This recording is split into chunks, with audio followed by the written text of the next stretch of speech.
우리 계신 하나님의 말씀은 갈라디아서 5장 말씀입니다. 갈라디아서 5장 말씀을 저와 같이 합독하시겠습니다. 그리스도께서 우리를 자유롭게 하려고 자유를 주셨으니 그러므로 굳건하게 서서 다시는 종의 멍에를 매지 말라. 보라, 나 바울은 너희에게 말하노니 너희가 만일 할례를 받으면 그리스도께서 너희에게 아무 유익이 없으리라. 내가 할례를 받는 각 사람에게 다시 증언하노니 그는 율법 전체를 행할 의무를 가진 자라. 율법 안에서 의롭다 함을 얻으려 하는 너희는 그리스도에게서 끊어지고 은혜에서 떨어진 자로다. 우리가 성령으로 믿음을 따라 의의 소망을 기다리노니 그리스도 예수 안에서는 할례나 무할례나 효력이 없으되 사랑으로서 역사하는 믿음뿐이니라. 너희가 다름질을 잘라더니 누가 너희를 막아 진리를 순종하지 못하게 하더냐. 그 권면은 너희를 부르신 이에게서 난 것이 아니니라. 적은 누룩이 온 땅에 퍼지느니라. 나는 너희가 아무 다른 마음을 품지 아니할 줄을 주 안에서 확신하노라. 그러나 너희를 요동하게 하는 자는 누구든지 심판을 받으리라. 형제들아, 내가 지금까지 할례를 전한다면 어찌하여 지금까지 박해를 받으리요? 그리하였다면 십자가의 걸림돌이 제거되었으리니 너희를 어지럽게 하는 자들은 스스로 베어버리기를 원하노라. 형제들아, 너희가 자유를 위하여 부르심을 입었으나 그러나 그 자유로 육체의 기회를 삼지 말고 오직 사랑으로서 서로 종노릇하라. 온 율법은 내 이웃 사랑하기를 내 자신같이 하라 하신 말씀에서 이루어졌나니 만일 서로 물고 먹으면 피차 멸망할까 조심하라. 내가 이르노니 너희는 성령을 따라 행하라. 그리하면 육체의 욕심을 이루지 아니하리라. 육체의 소욕은 성령을 거스르고 성령은 육체를 거스르나니 이 둘이 서로 대적함으로 너희가 원하는 것을 하지 못하게 하려 함이니라. 너희가 만일 성령의 인도하시는 바가 되면 율법 아래에 있지 아니하리라. 육체의 일은 분명하니 곧 음행과 더러운 것과 호색과 우상 숭배와 주설과 원수 맺는 것과 분쟁과 시기와 분냄과 당짓는 것과 분열함과 이단과 투기와 술 취함과 방탕함과 또 그와 같은 것들이라.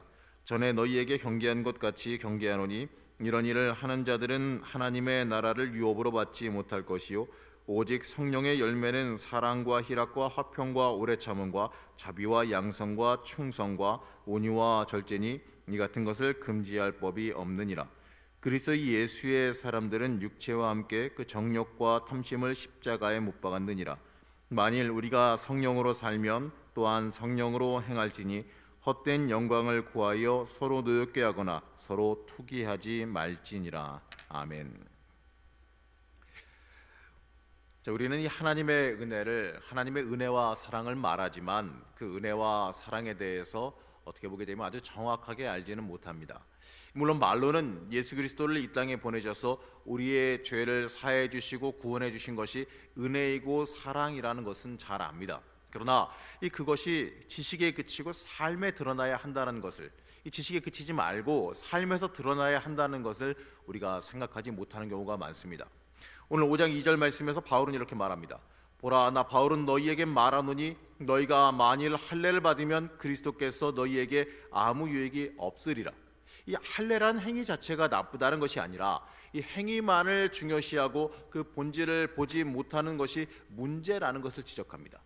자, 하나님께서 우리를 사랑하시고 은혜를 베푸시는 것은 그 사람의 행위 때문이 아닙니다.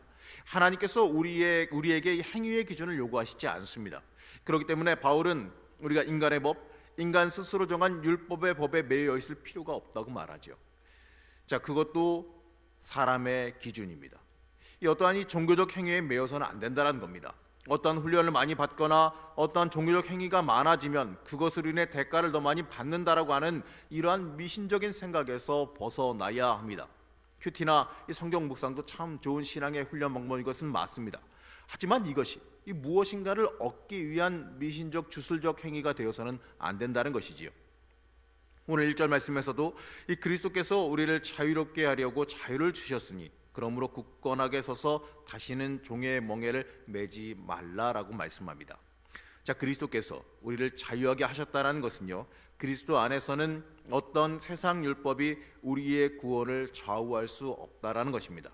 유대인들이 그토록 선택받은 백성의 표로 삼았던 그 할례마저도요, 이 그리스도 안에서는 아무런 효력이 없다라는 것이지요. 세상 그 어떤 법도 우리를 주님께로 인도하지 못합니다. 중요한 것은 3절의 말씀입니다. 내가 할례를 받는 각 사람에게 다시 증언하노니 그는 율법 전체를 행할 의무를 가진 자라. 이 할례 받는 사람은요, 율법 전체를 행할 의무를 가졌다라고 말합니다. 자, 이것은 법을 지키고자 한다면 또 다른 법, 이 모든 법을 다 지켜야 한다라는 것이지요. 자, 이러한 사람은 존재할 수가 없습니다. 완벽하게 모든 율법을 다 행할 수는 없는 것이기 때문입니다.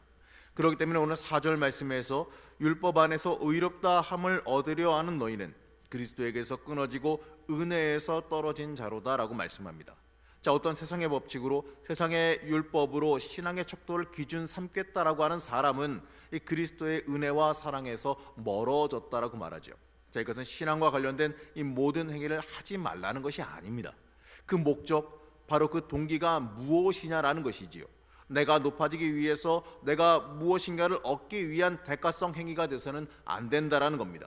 교회는 이 그리스도의 은혜를 입은 성도는요, 율법이 아니라 사랑에 붙들림 받은 자가 되어져야 합니다. 자, 우리의 삶의 모습에서 용서와 관용, 베품이 있어야 됩니다. 내가 얼마나 사랑을 가지고 다가갔느냐라는 것이지요. 내가 사랑받는다는 것을 얼마나 철저히 받아들이고 인정하느냐, 그리고 그 사랑을 받은 자로서 합당하게 살고 있느냐의 문제입니다. 예수님께서는 아무런 조건 없이 나를 위해서 십자가에 달리셨습니다. 우리는 그 사랑을 따라 살아갈 수 있어야 합니다. 사도 바울은 이 갈라디아 교인들에게 성도로서 합당한 이 자신의 신분에 맞는 삶의 원리를 알려줍니다. 이 그리스도인에게 주어진 자유는요, 육신만의 자유가 아니라 이 그리스도의 사랑을 실천하며 살기 위한 자유라는 것을 우리가 잊지 말아야 됩니다. 바울은 이 서로 사랑하는 것이 성령을 따라 사는 것이라고 말하죠. 자, 우리는 이 그리스도의 사랑을 받은 사람들입니다. 그 사랑으로 인해서 구원을 받은 사람들입니다. 우리의 죄로 인해서 우리는 구원받을 수가 없는 자들입니다. 하지만 그럼에도 불구하고 우리는 크신 대속의 은총으로, 그 사랑으로, 예수님의 그 사랑으로, 하나님의 사랑으로 우리는 구원을 받았습니다. 그렇기 때문에 우리는 그에 합당한 사랑으로 살아갈 수 있어야 됩니다. 그것이 이 성령님께서 우리를 이끌어 가시고 인도하시는 것입니다. 그리고 이것은요, 내 능력만으로 할 수 없는 거죠. 바로 성령의 도우심 없이는 불가능하다는 것을 명확하게 바울은 말합니다. 그리고 13절에서 우리의 자유를 육을 위한 기회로 사용하지 말라라고 말씀합니다. 16절에서 여러분은 서로 멸망당하지 않도록 조심하라고까지 권면하죠. 자, 성령의 인도함을 따라 행하는 사람은, 이 성령의 인도함을 따라 행하는 이 사랑은요, 우리를 생명으로 인도해 주지만 육의 길로 따라 살아가는 것은요, 우리를 멸망으로 인도하는 것입니다. 우리에게 주신 이 자유함을 가지고 바로 하나님의 길을 스스로 선택하는 자들이 되어져야 합니다. 우리의 삶은요, 그렇기 때문에 매일매일 갈림길에 놓여 있는 것과 같지요. 참된 신앙인으로 살아갈 거냐, 아니면 신앙인인 척을 하며 살아갈 거냐. 물론 우리는 수없이 많이 듣습니다. 세상에 무릎 꿇지 말라라는 말을 많이 듣고 있습니다. 하지만 우리의 삶은요, 나도 모르게 세상에 타협하는 삶을 살고 있다는 것을 안타깝게 우리 스스로 돌아보며 반성할 수 있어야 됩니다. 오늘 말씀 17절에서 24절 말씀은요, 육에 의한 삶의 결과와 이 성령에 의한 삶의 결과를 서로 대조시키고 있습니다. 갈라디아서는 육의 삶을 살지 말고 성령에 따른 삶을 살라는 바울의 주장을 강하게 담고 있습니다. 바울은 먼저 17절에서 육과 성령은 서로 한 사람을 지배하기 위해서 서로 싸울 수밖에 없다는 사실, 그래서 육에 지배되는 삶과 성령에 지배되는 삶이 서로 공존할 수 없다는 것을 말씀합니다. 그래서 우리의 인생을요, 어떻게 보게 되면 영적인 전쟁이라고 말할 수 있겠습니다. 바로 내 인생을 놓고 벌어지는 영의 전쟁이라는 거죠. 오늘 17절 말씀에서 우리에게 이렇게 말씀합니다. 육체의 소욕은 성령을 거스르고 성령은 육체를 거스르나니 이 둘이 서로 대적함으로 너희가 원하는 것을 하지 못하게 하려 함이니라. 이 갈라디아서에서 율법과 육의 삶, 바로 율법과 인간적인 삶을 같은 것으로 보고 있습니다. 이 갈라디아서에서 말하는 육은 옛 시대의 세력이죠. 자, 이와 대조적으로 성령은 이 새 시대의 세력을 말합니다. 이처럼 육은 옛 세력을 대변하기 때문에 율법과 함께 옛 시대에 속할 수밖에 없습니다. 이 율법의 시대가 옛 시대에 속하기 때문에 육에 속한 자 또한 옛 시대에 속한 율법에 속했음을 말합니다. 이와 반대로 이 성령에 속함으로 육에서 자유한 사람은 율법에서도 자유해지는 겁니다. 그렇기 때문에 바울이 육과 율법에서 자유할 수 있도록 이 성령을 따라 살도록 명령하는 이유도 바로 여기에 있다라는 거죠. 그러면 여기서 이렇게 말할 수 있을지 모르겠습니다. 모든 것에는 중간에 속한 것이 있기 마련이니 우리도 중간에 걸쳐 살 수는 없는 것인가라고 말할지도 모르겠습니다. 하지만 사람은 이 두 세력의 중립일 수가 없어요. 가는 길이 서로 반대 방향이기에 어디에 꼭 속하게 되어 있습니다. 성령에 속할 거냐, 육에 속할 거냐, 이 성령이 이끌어 가시는 삶에 속해 있을 것이냐, 아니면 육의 삶에 속할 것이냐, 우리가 인생을 통해서 골라야 한다는 거죠. 우리는 예수 그리스도의 그 대속의 은혜로 인해서 하나님의 그 사랑의 칭의의 사건으로 인해서 우리의 신분이 이제 하나님의 자녀로 변했습니다. 그렇기 때문에 우리는 육에 속한 옛 시대를 벗어버리고 하나님의 자녀로서 성령의 삶을 살아가야 합니다. 이제 바울은 19절에서 21절에 걸쳐서 육으로 대표되는 15개의 악을 열거하고 또 22절에서 23절을 통해서 성령의 9가지 열매를 열거합니다. 바로 육의 행위와 성령의 열매를 대조하고 있어요. 그러므로 이 바울은 오직 성령만이 성도의 삶의 근원과 안내자가 되어준다는 사실을 명확하게 밝힙니다. 세상의 것이 우리를 이끌어가게 만들어서는 안 됩니다. 우리는 성령 하나님께서 인도하시는 삶을 살아가야 합니다. 그것이 성도가 열매 맺으며 살아가야 하는 당연한 삶입니다. 우리를 인도하고 안내할 수 있는 것은요, 세상의 물질이 아니라, 세상의 욕심이 아니라 오직 성령밖에 없다라는 것을 우리는 알아야 합니다.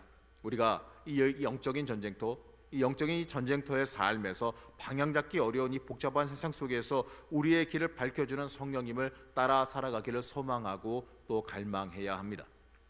사랑하는 성도 여러분, 우리가 육의 속함을 극복할 수 있는 것은요, 오직 성령의 능력받는 것밖에 없습니다. 그렇기 때문에 우리는 육의 삶을 살려고 할 것이 아니라 성령을 따라 그리스도의 모습을 이뤄가며 살아가기 위해서 기도하고 간구하고 갈망할 수 있어야 됩니다. 그렇기 때문에 바울은 오늘 24절에서 이렇게 말씀합니다. 그리스도 예수의 사람들은 육체와 함께 그 정욕과 탐심을 십자가에 못 박았느니라. 여러분, 맞습니다. 내 마음대로, 내 멋대로, 내 욕심대로 살고 싶어하는 그 마음을 십자가에 못 박아야 됩니다. 내가 구원받은 자이기 때문에, 십자가의 그 사랑받은 사람이기 때문에 우리는 더더욱이 하나님의 사람으로서 하나님 중심의 삶을 살아야 될 것이고, 하나님께 이끌림 받는 삶, 하나님께 나를 들여가는 삶을 살기로 결단할 수 있어야 됩니다. 여러분, 성령의 능력이 바로 그것입니다.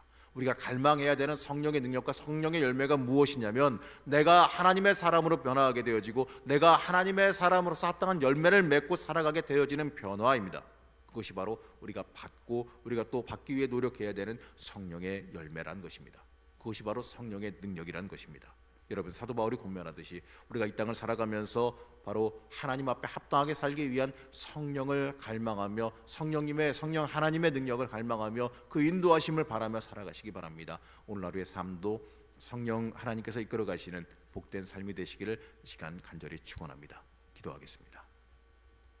사랑하시는 하나님, 우리가 이 땅 살아가면서 성령의 사람으로, 성령 하나님께서 이끌어 가시는 삶으로 살아가기를 원합니다. 세상의 욕심과 욕망에 이끌려가는 삶이 아니라 우리가 구원받은 사람으로서, 신분이 변화한 사람으로서, 하나님의 자녀로 변화한 사람으로서 그에 맞는 삶을 살게 허락하여 주옵시고, 또 성령 하나님께서 이끌어 가시는 그 놀라운 크고 은밀한 비밀을 우리가 밝히 볼 수 있도록 우리의 영의 눈을 열어주시고 우리의 귀를 열어주시는 은혜가 있게 허락하여 주시옵소서. 오늘 하루의 삶도 성령 하나님께서 온전히 주관하시며 이끌어가신 삶이 되기를 원하오며, 내가 변화하는 삶이 되어지기를 원하오며, 변화하는 날이 되어지기를 원하오며, 거룩하신 예수님의 이름으로 간절히 기도하였습니다. 아멘.